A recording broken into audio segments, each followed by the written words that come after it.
Elliott Wave Theory, reading the chart. In this video, we will learn the simple basics of Elliott wave analysis on charts and how to read them. In Elliott wave analysis, waves are divided into two main categories. 1. Motive waves. 2. Corrective waves. Motive waves are further divided into three types. The first of these is the impulse wave. All motive waves consist of 5 waves. Impulse waves are bidirectional, appearing in both uptrends and downtrends. One of the rarely seen second-tier motive waves is the leading diagonal. It resembles a rising wedge and is seen at the very beginning of trends. There are very simple rules you need to know when reading a chart. 1. Each wave moves in the opposite direction of the previous wave. 2. Wave 2 cannot go below the start of wave 1. 3. Wave 4 cannot enter the territory of wave 1.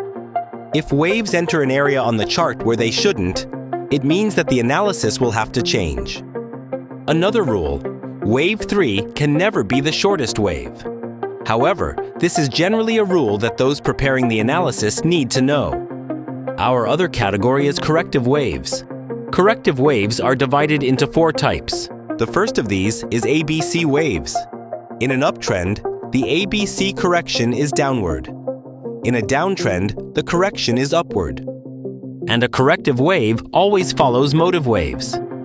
Another type of correction is complex corrections. These are called W, X, and Y corrections.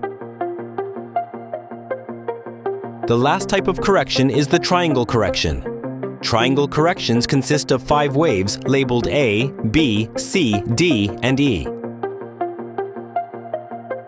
Ending diagonal. It is the exact opposite of the leading diagonal. The leading diagonal forms at the beginning of a trend and indicates the start of a strong movement. The ending diagonal forms at the end of a trend and indicates that the trend is over and a sharp correction is about to begin. Wave fractals. Each wave is formed by the combination of multiple waves. The closer you zoom into a wave, the more waves you will see inside them. For example, in the rising parts of an upward impulse wave, specifically waves 1, 3, and 5, they consist of motive waves, while the falling parts, waves 2 and 4, consist of corrective waves. The same situation applies to a downtrend impulse wave. In the fractals of corrective waves, the internal structures of ABC waves can sometimes be 3-wave or 5-wave patterns.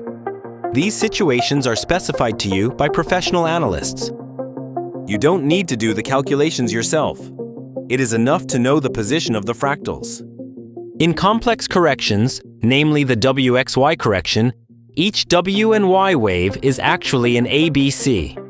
Corrections sometimes extend and become complex. In such cases, corrections that come side by side or overlap are labeled with the letters W and Y. There is a single X wave that connects these two waves. In short, a WXY correction consists of an X wave following an ABC correction, followed by a new ABC wave. So every corrective wave is formed by ABCs and ABCs coming together. It is actually very simple.